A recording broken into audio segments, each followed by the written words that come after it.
What's going on, guys? Welcome back to Golden Weapon Reviews on BlackTideTV. Finally, it's been a while since the last installment in this series, and we've gained quite a few new subscribers and viewers since then. So allow me to refresh your memory or teach you for the first time, if it is your first time, how Golden Weapon Reviews kind of work.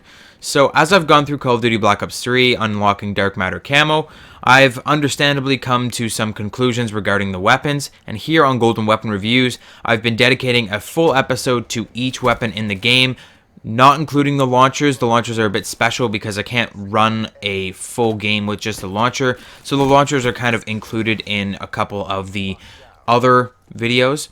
But excluding the launchers, we've been providing a casual review for each weapon in the game. My reviews are not number heavy, so if you're looking for statistics, for like damage statistics and whatever, you'll need to find them elsewhere. Here we're all about personal opinion and recommendations. I do kind of talk about the weapon at the beginning of the episodes, but I'm not going to get into like super in-depth, like your gun's going to shoot 13 meters and do 15 damage after that. Like, I don't do that kind of craziness unless it's really important to the video. So it's mostly just opinions and recommendations in these videos. Now that we're all caught up, let's talk about the VMP submachine gun.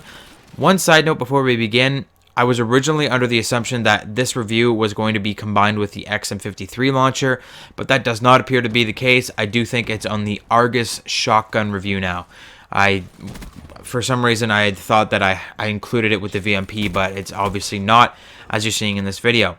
So let's get on this VMP right now. The VMP is what I like to call the Mario of submachine guns in Call of Duty Black Ops 3. I've used this analogy before on my channel. Can't remember which video that was, though, so I'm just going to elaborate here. Back in the glory days of Super Mario Brothers, I don't think it was the first Super Mario Brothers game, it might have been the second one, but you could choose, players could choose between Mario, Luigi, Princess Peach, and Toadstool, and each of those characters had certain gradings for attributes on their character, like strength, speed, jump height. So basically, Luigi, for example, had like 5 out of 5 stars for jump height, and he could jump really, really high, or really fast. I can't remember how he jumped. I remember he jumped really high, though. So basically, he had like 5 stars on his jump. He could jump really high, but all of his other attributes were like 2 stars. So he wasn't very good at anything but jumping. So he was specialized in jumping. Whereas Mario in that game, he had 4 stars on everything. He wasn't bad at anything, but he wasn't really good at anything either. He was just average across the board, and that would be the VMP in terms of SMGs in Call of Duty Black Ops 3. It's just incredibly, incredibly average. However, the VMP is incredibly popular. I'm not sure why. I do think it's because of how early you unlock the SMG. It's pretty easily attainable. I think it's like before round 10 you unlock the VMP or something. I don't know. I've been Master Prestige for quite some time now. I can't remember when any of the guns unlock, but I do believe that this submachine gun unlocks very, very quickly, like before round 10, or before level 10. So it's very, very easy to unlock. And I think it's very easy to use too. It's just like your standard SMG that everybody's used to. It's got kind of it's kind of like a higher fire rate. It's kind of a worse kick, but it performs very well at close range. So it has an average damage range profile, medium high fire rate. I'd say that it's like medium in comparison to the SMGs, whereas it's high in comparison to anything else in the game. And it also has a recoil to match that fire rate. So this has got a pretty bad recoil. It kicks quite a bit. And as long as you practice with it a lot, if you use the grip and you practice with this thing a lot, you'll be able to control that recoil very well. But beginners, people that are new to the game, that are using this SMG and they're finding that it kicks a lot, you just really got to practice with it. It's got a very controllable recoil. It kind of kicks up and to the right. That's the only direction it'll ever kick. So once you figure out how it kicks, you can really correct yourself. You can pull the analog stick down and to the left before you fire, and you can correct the fire rate, like correct the recoil pattern before you actually engage any enemies, which can make it just extremely, extremely effective.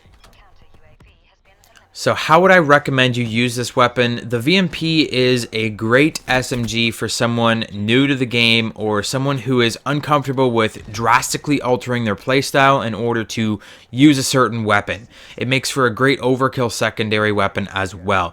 So this weapon, you don't really need to use any attachments on it. You don't really need to use it in any certain game mode. It's just great for beginner players, for people that aren't really comfortable with the game yet. It's really great for people that are comfortable with the game and know just how to use it in every situation. If you don't want to pick a certain way to play, this is a really great SMG to use. Of course, it's an SMG. You should still be getting in close range and attacking enemies closer, maybe hitting the objectives a little bit harder. But honestly, you can use this weapon in pretty much any situation. Because of its averageness,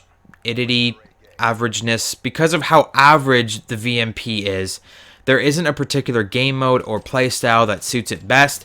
That being said, I prefer to use it in aggressive rushing roles. So like I just said, I like to rush hard with my VMP. I put on a bunch of attachments that help it in close range, and I get in on those central objectives, or I play really defensively around the outer objectives, and I kind of keep enemies off of those, but still I'm staying aggressive in my defensive play.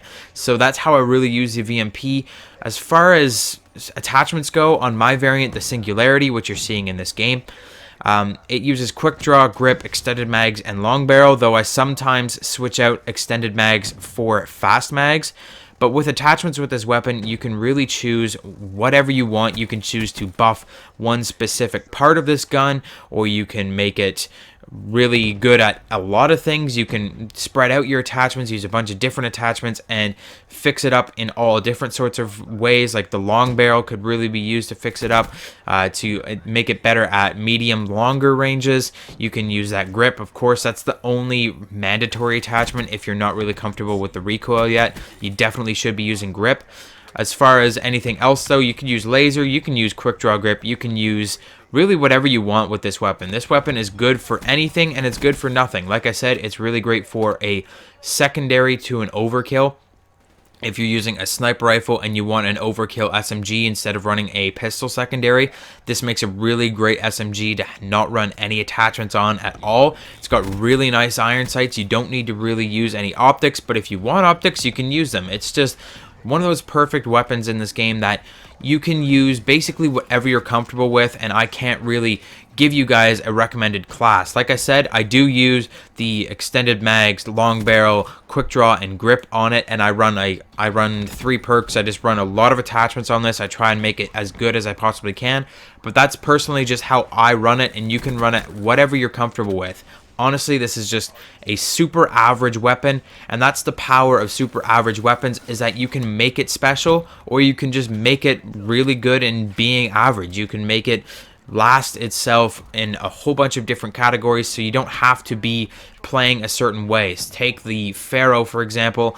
The Pharaoh is like really powerful at closer ranges, but it's got that burst fire, so you have to correct yourself for that burst fire so that you can use it in closer ranges. You can kill enemies without having to get into that second burst or that third burst, because once you hit those next bursts, you're waiting for the burst delay and then you could get killed. So that's why you need to run a certain special class to use the Pharaoh, whereas the VMP, there's nothing bad about it. There's nothing good about it, but there's nothing bad about it. You can really use whatever you want. That being said, like I said, it's an SMG. You're going to want to use closer range specialists. So I'm using active camo in this game. That's a really great one. Ripper's really great as well. Gravity spikes, anything really that's good for close range engagements, things that you can use all of a sudden, things that you don't need to really take out. So weapons I would not really recommend, because weapons you kind of have to do that thing where you take out the weapon, like the Annihilator, you take it out and you spin it around in your hand and make it all look showy and stuff. Those aren't really great for SMGs, because if you're at closer quarters, you want to just be able to use your ability really quick. So try for abilities like Vision Pulse, active camo, heat wave. Ripper's really great because you can use it right away. That's a weapon that you can use. Gravity spikes you can use right away. That's another weapon that you can use. Any of those specialists will work very, very well. I hope you enjoyed this video. I hope you learned something useful about the VMP, about how to run it. If you did, let me know in the comment section down below. Hit that like button to show your support. If you love BlackTideTV, if you can't get enough, consider making a donation. I've got 2 links down in the description. One's for Stream Tip, which is basically just a one-time donation through PayPal, or you can click on the card in the top right corner, or the second link in the description to my Patreon account, where you can become a monthly sponsor. That's about it for this video, guys. I hope you enjoyed it. The next golden weapon review is going to be on the XR2, and then after that video, we'll be doing another golden weapon review poll to see what guns you guys want to see from the 3rd tier of weapons. We're already into the 3rd tier. It's been a while since we've done our last golden weapon reviews, so I'll make sure to link a couple of the most recent golden weapon reviews in that card in the top right corner as well. So if you haven't been seeing a lot of golden weapon reviews, I'll even link the entire playlist in that card in the top right corner so you can watch it from the beginning if you're new. Thanks a lot for watching this, guy. Thanks a lot for watching this video, guys. I'm gonna leave you with the last couple minutes of gameplay. Hit that subscribe button if you're new. Hit the like button to show your support. Thanks a lot for watching this video, and I'll see you guys later.